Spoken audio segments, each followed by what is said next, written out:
Une belle journée à la plage, le pique-nique parfait, et là, oups, catastrophe. La salière qui tombe et paf, tout le sel mélangé au sable. Ah oui, le cauchemar du pique-niqueur. Exactement. Comment on fait pour récupérer ce sel pour les frites qui attendent? Ce petit drame, c'est une super intro à notre sujet du jour. Tout à fait. Aujourd'hui, on va plonger dans quelque chose d'assez fondamental en chimie, mais aussi dans la vie de tous les jours.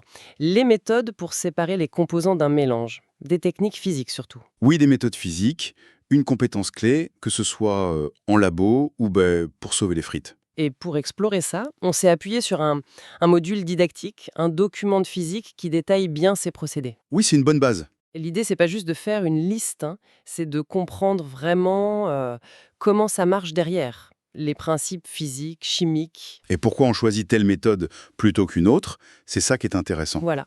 Prêt pour cette exploration dans l'art de séparer les choses? Alors, décortiquons ça ensemble. Parfait. Commençons simple. Pour poser les bases, oui, un grand classique, mélangeons de l'eau et du sable. On verse ça dans un bocal, on laisse tranquille. Qu'est-ce qui se passe? C'est la première technique, ça, la décantation. C'est ça. Là, c'est tout bête, c'est la gravité qui bosse.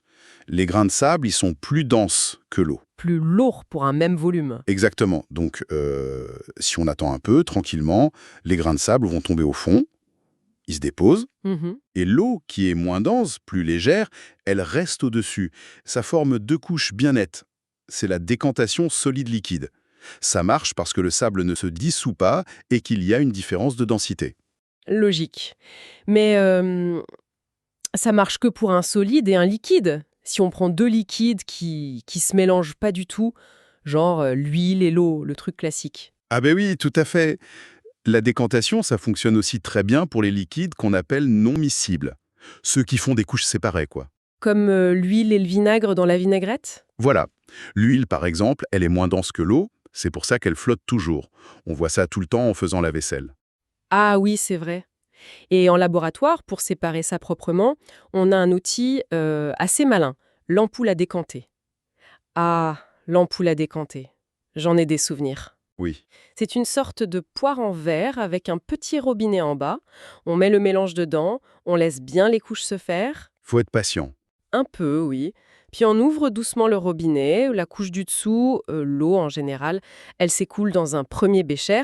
Et le truc, c'est de fermer le robinet pile, Au bon moment. pile, quand l'interface arrive, juste avant que l'huile commence à passer. Après, hop, on change de récipient et on récupère l'huile. C'est assez précis comme geste. Astucieux. Donc, la décantation, c'est pour séparer ce qui se mélange pas et qui n'a pas la même densité. Bon, revenons à notre sable mouillé. Après décantation, ok, le sable est au fond, mais il est toujours dans l'eau. On n'a pas vraiment isolé le sable sec. Comment on fait pour aller plus loin, pour avoir le solide d'un côté, le liquide de l'autre? Alors là, on passe à l'étape suivante, la filtration. Le montage est souvent très simple. Un entonnoir, un bout de papier filtre, le fameux papier filtre, Qu'on plie bien comme il faut, on le met dans l'entonnoir et on place un récipient en dessous, un bécher par exemple, pour récupérer ce qui passe. et on verse notre mélange au sable dessus. Oui, doucement. C'est mieux si on a déjà un peu décanté avant d'ailleurs, ça évite de saturer le filtre trop vite. On verse l'eau sableuse sur le filtre. Et ce papier, comment il fait le tri? C'est juste du papier avec des trous, non? Enfin, des pores. C'est exactement ça. Mais le secret, c'est la taille de ces pores. Ils sont microscopiques. Le papier filtre, c'est comme un labyrinthe minuscule. D'accord. Les molécules d'eau, elles, sont toutes petites, indépendantes. Elles se faufilent sans problème à travers les pores. Ce liquide qui passe, on l'appelle le filtrat. Le filtrat, ok. Par contre, les grains de sable, même les plus fins, ce sont des assemblages d'atomes beaucoup plus gros que les trous du filtre. Ils sont trop gros pour passer. Voilà. Ils restent bloqués à la surface du papier, comme des cailloux devant une passoire super fine, quoi. Ce solide qui reste sur le filtre, c'est le résidu. Le filtre, il joue le rôle de videur sélectif basé sur la taille. Ok, je vois. Le principe du tamis, mais à échelle microscopique. Mais alors, est-ce que ça veut dire que c'est la solution miracle? Par exemple, si je reviens à mon eau salée, est-ce que je peux la filtrer et hop, j'ai le sel d'un côté, l'eau pure de l'autre? Ça serait trop beau. Ah, excellente question. Ça pointe pile sur les limites de la filtration. Et la réponse, c'est non. Ça ne marche pas pour ce qui est dissous. Ah mince, pourquoi? Parce que quand le sel se dissout dans l'eau, il ne reste pas sous forme de petits grains solides. Il se sépare en ions, des ions sodium, des ions chlorure, qui sont mélangés intimement aux molécules d'eau. Ils sont minuscules en fait. Minuscules. Presque de la même taille que les molécules d'eau, donc bien trop petits pour être arrêtés par un filtre classique. Si on filtre de l'eau salée, le filtrat, Il sera toujours salé. exactement, toujours aussi salé. Le sel passe à travers avec l'eau. La filtration, ça ne sépare que les solides insolubles ou les particules en suspension dans un liquide. D'accord, donc la filtration, elle a ses limites, c'est clair. Mais elle reste super utile dans plein de domaines quand même. La source donne des exemples. Ah oui, et on voit que ce principe tout simple, il est partout.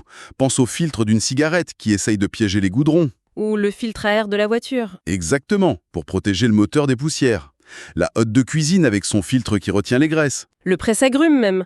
La grille qui retient la pulpe et les pépins. C'est une forme de filtration grossière, oui.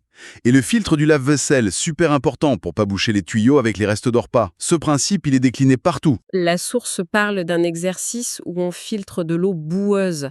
Après filtration, elle est limpide. Ça a l'air propre, mais est-ce qu'on peut la boire direct? J'imagine le randonneur qui trouve une flaque. Oula, prudence. C'est le piège classique. Limpide, oui, parce que les particules de boue, d'argile, elles sont bien retenues par le filtre. Visuellement, c'est nickel. Mais attention, un filtre à café, ou même un filtre de labo standard, ça n'arrête pas du tout les micro-organismes, les bactéries, les virus. Trop petit, beaucoup trop petit. Il passe à travers les pores aussi facilement que l'eau. Donc l'eau est claire, mais elle peut être toujours contaminée. Pour la boire sans risque, il faut une étape de plus. La faire bouillir ou utiliser des pastilles désinfectantes ou alors un filtre spécial rando conçu pour ça.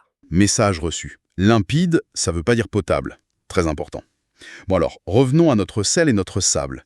La filtration, ça nous aide pas à récupérer le sel qui est dissous dans l'eau. Comment ils font alors les paludiers dans les marais salants? Ils n'ont pas de filtre géant? Non, exactement. Eux, ils utilisent une autre propriété, le fait que l'eau, elle peut s'évaporer. Mais le sel qui est dissous dedans, lui, il ne s'évapore pas. C'est le principe de la vaporisation, ou plus précisément, dans leur cas, de l'évaporation naturelle. L'idée, c'est de faire disparaître l'eau, quoi. C'est ça, on se débarrasse du solvant, l'eau, pour ne garder que le soluté solide, le sel. Et comment on fait ça? On chauffe? Alors, il y a deux grandes méthodes. La méthode rapide, oui, c'est de chauffer la solution. Au labo, avec un bec Bunsen ou une plaque chauffante, on fait bouillir l'eau. Elle se transforme en vapeur et s'en va. Voilà. Et le sel solide reste au fond. L'inconvénient, c'est que ça consomme de l'énergie et parfois ça peut éclabosser un peu. Et l'autre méthode? Plus douce. C'est l'évaporation à l'air libre. C'est la méthode lente. On met la solution dans un récipient avec une grande surface, genre une assiette creuse, un cristallisoire, pour que ça soit bien en contact avec l'air. Et on attend. On attend. Avec la chaleur ambiante, le soleil, le vent, l'eau s'évapore tout doucement. C'est exactement ce qui se passe dans les marais salants. L'eau de mer circule dans de grands bassins peu profonds. Et le soleil et le vent font le reste? Pendant des jours, oui, l'eau disparaît petit à petit et le sel, il cristallive. Ah, et on récupère le sel sous forme de cristaux. Précisément. Au fur et à mesure que l'eau part, la concentration en sel augmente. Et quand l'eau est saturée, le sel ne peut plus rester dissous. Alors il forme des cristaux solides qui se déposent. Malin. On peut même faire une petite expérience de désalinisation assez sympa, décrite dans la source. On met de l'eau salée dans un grand saladier, Oui? on pose un petit verre vide au milieu, on couvre le saladier avec du film plastique bien tendu, et sur le film, juste au-dessus du verre, on met quelques glaçons. Ah, des glaçons. Alors, on met tout ça au soleil, l'eau salée dans le saladier s'évapore, la vapeur d'eau monte, elle touche le film plastique qui est froid à cause des glaçons. Ah, elle se condense? Exactement, elle redevient liquide. Mais attention, c'est de l'eau pure qui se condense. Parce que le sel, lui, n'est pas volatile, il n'est pas parti avec la vapeur. Astucieux. Ces gouttes d'eau douce, par gravité, elles glissent sur le film plastique, si on a mis un petit poids au centre, ça aide, et elles tombent où? Dans le petit verre au milieu. Exactement. À la fin, on a de l'eau douce dans le verre et le sel est resté dans le saladier. Une mini-usine de dessalement. Génial. Mais imaginons un autre problème. On veut séparer deux liquides qui se mélangent parfaitement. Genre l'alcool et l'eau dans le vin. Ou si on veut récupérer l'eau vraiment pure de l'eau salée, pas juste le sel. Là, l'évaporation simple, ça marche pas, on perd l'eau. Alors là, on sort l'artillerie lourde de la chimie, la distillation. C'est un peu plus complexe à mettre en place, mais c'est redoutablement efficace pour ces cas-là. La distillation, et c'est quoi son secret? Elle joue sur quelle différence, elle? Ce qui est fascinant ici, c'est que la distillation, elle exploite une autre différence physique clé, la température d'ébullition. Ah oui? Chaque liquide pur a sa propre température où il se met à bouillir à une pression donnée. L'eau, c'est 100 degrés Celsius au niveau de la mer. L'éthanol, l'alcool du vin, c'est autour de 78 degrés Celsius. C'est cette différence qu'on va utiliser. Et concrètement, comment on s'en sert? On prend notre mélange, disons du vin, et on le chauffe dans un ballon spécial, le ballon à distiller. Et là, le point clé, c'est de contrôler la température très précisément. On met un thermomètre juste à la sortie du ballon, là où les vapeurs vont partir. D'accord. Quand la température atteint le point d'ébullition du liquide le plus volatile, celui qui bout le plus facilement, donc l'éthanol à 78 degrés, C'est lui qui se transforme en vapeur en premier. exactement, il se vaporise préférentiellement. Ces vapeurs d'éthanol montent et elles passent dans un autre appareil, le réfrigérant. Le réfrigérant. C'est un tube en verre avec une double paroi. La vapeur passe au milieu, dans le tube intérieur, et dans la paroi extérieure, on fait circuler de l'eau froide en continu. Pour refroidir, Et voilà. Au contact de la paroi intérieure froide, la vapeur d'éthanol, hop, elle se recondense. Elle redevient liquide. Et ce liquide purifié, qu'on appelle le distillat, on le récupère à la sortie. on le récupère goutte à goutte dans un récipient. Ici, ce serait de l'éthanol quasi pur. Pendant ce temps, l'eau, qui bout à 100 degrés Celsius, elle reste majoritairement liquide dans le ballon de départ. Ah, je vois. Et si on voulait récupérer de l'eau pure à partir d'eau salée, ce serait pareil. L'eau s'évaporerait à 100 degrés Celsius, se condenserait dans le réfrigérant et on la récupérait pure, laissant le sel derrière dans le ballon. Ah, d'accord. C'est comme ça qu'on fait l'eau distillée alors, pour les fer à repasser, les batteries? Ou qu'on concentre l'alcool pour faire des spiritueux. Exactement. Le montage, ça a l'air quand même un peu technique. Le ballon, le chauffage, le thermomètre qui est placé, le réfrigérant avec l'eau froide qui circule. Oui, c'est un montage classique de chimie, mais ça demande un peu d'attention pour bien gérer la température, le débit d'eau froide. Mais le principe est super puissant. Pour séparer des liquides miscibles qui ont des points d'ébullition différents, ou pour purifier un liquide qui contient des impuretés non volatiles, c'est la méthode REN, très utilisée dans l'industrie à grande échelle. Passionnant. Bon, on a vu la décantation, la filtration, la vaporisation, la distillation. Est-ce qu'il y a d'autres techniques peut-être plus simples pour des cas spécifiques, genre séparer des cailloux du sable? Ce sont juste des solides de tailles différentes. Ah ouais, pour ça, on a une méthode très directe, très intuitive. Le tamisage. On utilise un tamis. Une passoire, quoi. En gros, oui. C'est une grille, un treillis, avec des trous d'une taille bien définie.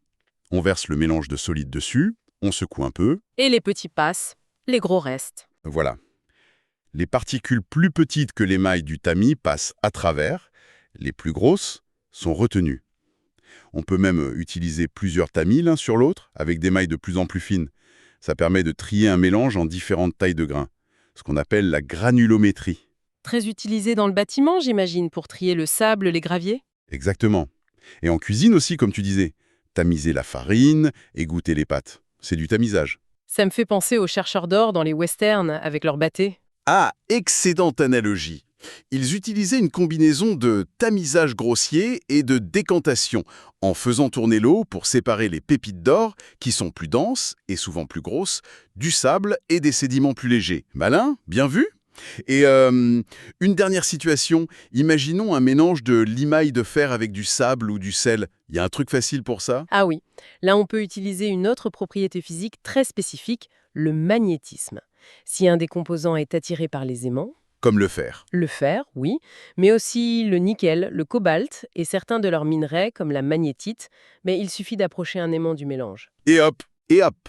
Les particules magnétiques vont venir se coller à les mains. On peut alors les retirer très facilement, très proprement, du reste du mélange qui n'est pas magnétique. C'est super efficace et très sélectif quand ça s'applique. Simple et efficace. Ok, je crois qu'on a fait un bon tour. Alors, si on résume et qu'on revient à notre drame initial, le sel renversé sur la plage, comment nos pauvres pique-niqueurs pourraient s'en sortir avec, disons, le matériel de base qu'on pourrait trouver, un gobelet, de l'eau, peut-être un filtre à café en papier, un petit réchaud. Alors, en combinant astucieusement les techniques qu'on a vues, voilà comment ils pourraient faire. Un peu comme dans l'enquête de la source. Je suis tout oui. Ramasser le mélange sable-sel, le mettre dans le gobelet, ajouter de l'eau, n'importe laquelle, de mer ou douce, bien touillée, Le sel va se dissoudre dans l'eau, mais pas le sable. Ok, dissolution. Laisser reposer quelques minutes, c'est la décantation. Le sable, plus dense, tombe au fond. Décantation, simple. Versez doucement le liquide du dessus, l'eau salée, à travers le filtre à café, qu'on tient ou qu'on met dans un autre gobelet, dans un troisième récipient, une gamelle par exemple. Faut faire gaffe à pas entraîner le sable. C'est la filtration. Filtration. Le sable reste dans le filtre. Voilà. On a maintenant de l'eau salée sans sable. Dernière étape, Faire partir l'eau. La vaporisation. Exactement. Quatrièmement, chauffer cette eau salée dans la gamelle sur le réchaud. L'eau bout, elle s'évapore. On continue de chauffer jusqu'à ce qu'il n'y ait plus d'eau. Et au fond de la gamelle, il reste quoi? bon mais pardon, Les cristaux de sel. Prêts pour les frites. Bon, peut-être un peu impur, mais le sel est là. Le principe est là. C'est un super exemple qui montre qu'on doit souvent enchaîner plusieurs techniques pour séparer un mélange un peu complexe. C'est rarement une seule étape en fait. Exactement. La source donne un autre exemple encore plus complet. Eau, huile, sable et gravier. Là, il faudrait 1. Tamiser pour enlever les gros graviers. Logique. Le plus gros d'abord. 2. Ajouter de l'eau si besoin, laisser décanter, puis filtrer pour enlever le sable. On se retrouve avec le mélange eau plus huile. Ok. 3. Et là, utiliser une ampoule à décanter, si on en a une, ou une décantation très soigneuse pour séparer l'huile de l'eau. On voit bien l'enchaînement. Tamisage, décantation solide-liquide, filtration, décantation liquide-liquide. C'est une vraie petite stratégie à mettre en place. C'est ça qui est beau dans la démarche scientifique. Observer les différences entre les composants et choisir les bons outils pour les exploiter. Tout à fait. Donc, si on résume, l'idée clé. Pour séparer un mélange, tout repose sur le fait d'utiliser les différences de propriétés physiques. La densité, la taille des particules, la solubilité, si ça se mélange ou pas, miscibilité, la température d'ébullition, le magnétisme. Exactement ça. Il n'y a pas de technique miracle universelle. Chacune a son domaine, ses plus, ses moins, ses limites. Et souvent, dans la vraie vie, le succès vient de la bonne combinaison de ces méthodes dans le bon ordre. C'est un peu comme un jeu de stratégie chimique, quoi. Une stratégie basée sur les lois de la physique et de la chimie. C'est assez élégant, je trouve. Absolument. Et pour finir sur une note un peu plus historique, peut-être, la source mentionne très vite une méthode préhistorique pour extraire le sel. Apparemment, certaines populations chauffaient de la saumure, de l'eau très salée, dans des pots en terre, des poteries assez grossières, jusqu'à ce que toute l'eau s'évapore. D'accord. Et après, ils cassaient les pots pour récupérer les pains de sel formés à l'intérieur. Et ça amène à une réflexion intéressante, je trouve. Ah oui. Si on compare cette méthode ancestrale, forcément très empirique, aux techniques de labo qu'on vient de décrire, avec la verrerie précise, les thermomètres, le contrôle fin, on peut se demander quels défis techniques énormes nos ancêtres ont dû surmonter. Comment ils optimisaient ça sans même comprendre la notion de saturation ou de point d'ébullition? Comment ils géraient la casse des pots avec la chaleur? Exactement. Qu'est-ce que cette ingéniosité, qui est née d'un besoin vital, le sel, c'était crucial pour la conservation. Qu'est-ce que ça nous dit sur la capacité humaine à observer, à tester, à innover, même avec des moyens hyper limités et sans toute la science qu'on a aujourd'hui? C'est une belle question. Ça montre une forme d'ingénierie très ancienne en fait. Tout à fait. Une belle invitation à réfléchir un peu aux racines de la technologie finalement.